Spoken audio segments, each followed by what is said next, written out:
So the invitation to live fully awake is always available to us in the immediacy of our life experience, in the immediacy of the experience we are having.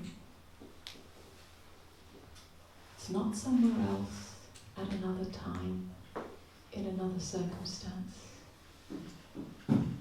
It's not to be found in the perfection of an imagined spiritual moment. It's right here, in the intimacy of our direct experience.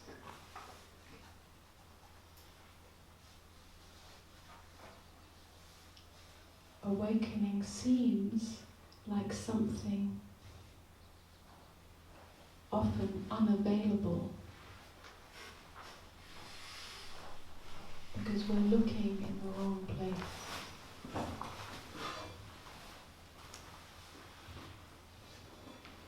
Right here, in the direct experience, when I say right here, right now and now and now, in your earthly experience, in your relationship with everything, in the relationship ultimately to yourself, to your own experience, the relationship to your thoughts, the relationship to your feelings, the relationship to all energies that arise in you.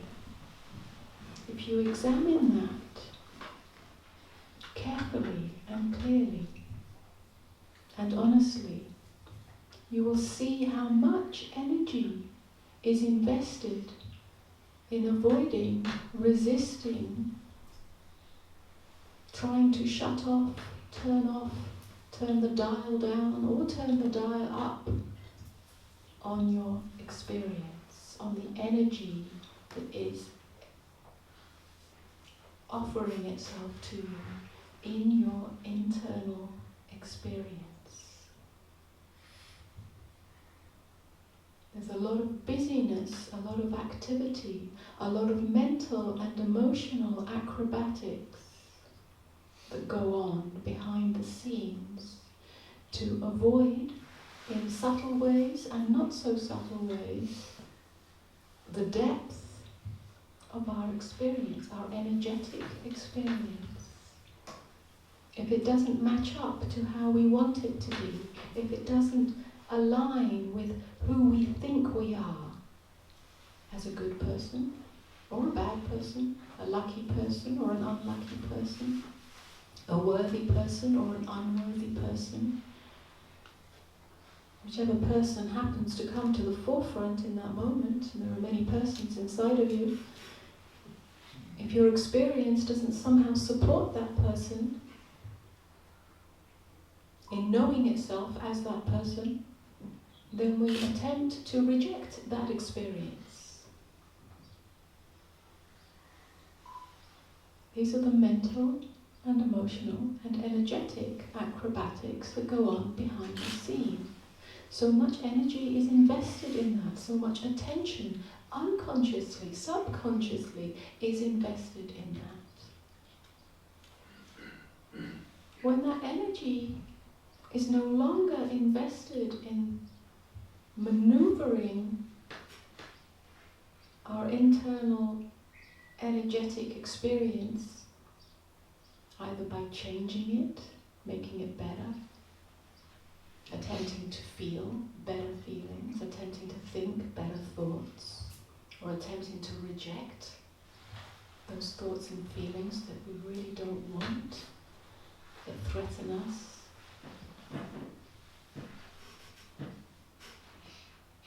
that scare us, that overpower us, that repulse us. When that energy is not invested in that energy goes somewhere else. It turns in on itself and nourishes love, nourishes the openness of love. Love grows in the fertile ground of openness. There is no more resistance to your experience. When there is no more resistance to your experience, the whole nervous system relaxes. It's no longer on fight or flight alert. Only when it needs to be, when the physical form is threatened or is responding to an external impulse. But the psychological fight or flight is no longer poised to strike, to defend, to attack, to build a fortress. So that all that energy goes somewhere else. It falls back in on itself and something starts to flower.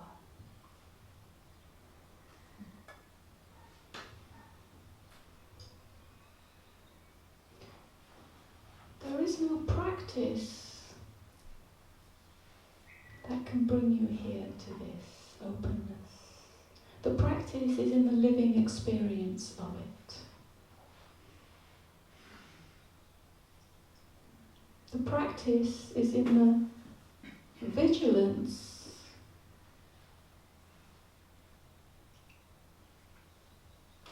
to be sensitive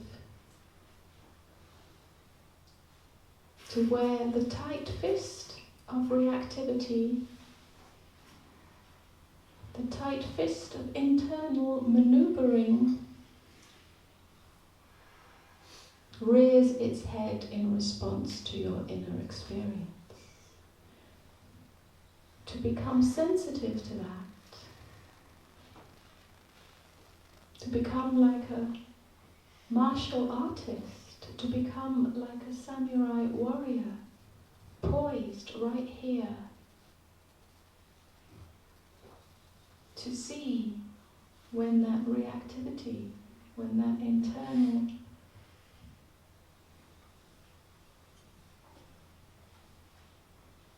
attempt to recreate the internal landscape, which has become so habitual, comes up again, and to cut that down with a sword, to cut that down not through force, not through violence, not through attack, but through surrender.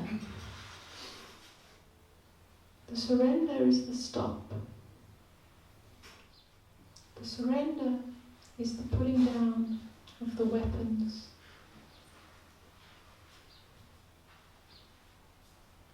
Of war against your experience. It's the end of inner division. It's a deep acceptance of what is here in your experience. We touched on this last night in the meeting. Let's touch on it again. Very often when I speak about surrender, of deep acceptance, the attention goes on the circumstances of life, the events of life, what's happening in my life. Do you mean that I have to stop and put up with an abusive relationship or a work situation that is untenable? Does it mean that I just have to say yes to everything and be passive? Does it mean that I don't have to do anything or make any decisions? And so on. But it's not about the external world, it's not about the external form.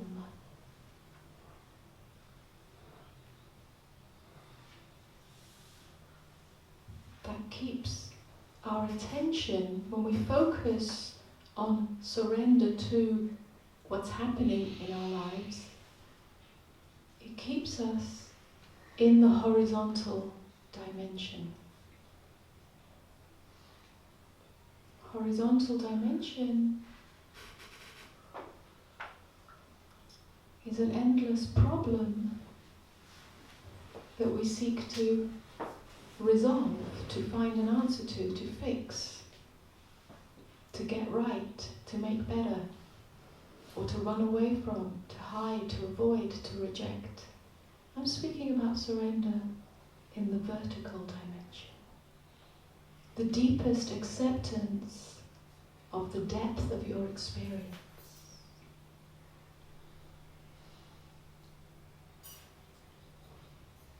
What we avoid the most,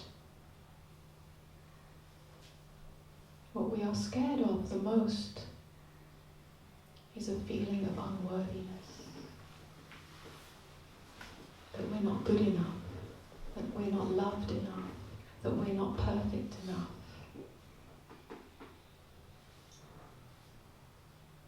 In our own eyes, but if you dig a little deeper, it's usually in the eyes of God. Some variation, some image of God, it doesn't have to be a Christian God, but something, some higher power. Even love can be an image. We're not good enough in the eyes of love. We're not perfect enough. When things happen in life, circumstances, events, relationships, situations that we don't like, that we don't want, that hurt us, that reject us, that make us feel in some way not good enough, not perfect enough, not loved enough, not lovable enough, not loving enough. We internalize that as a sense of unworthiness. We either attempt to overcome that sense of unworthiness by blaming the other, rejecting the other, fighting with the other, judging the other, attacking the other, or turning that to ourselves, attacking ourselves, blaming ourselves, where we feel shame and so on. Both of those are cover-ups. Blame and shame are cover-ups for the depth of agony of the sense of unworthiness, of admitting to ourselves, exposing to ourselves unworthiness. But unless we can expose that to ourselves, we cannot see that that itself is a fabricated idea.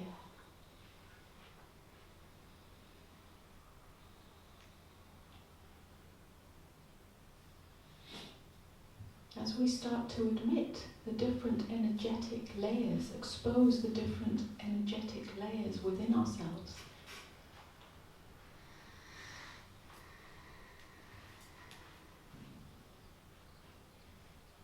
we may come to see or come to face the underlying belief that I am here as a separate self, as a separate entity, and life is doing this to me. Life is bigger than me.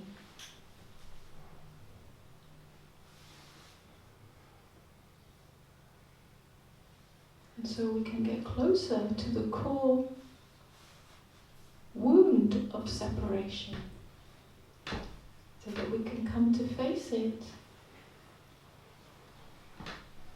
and see what happens. See what is really here.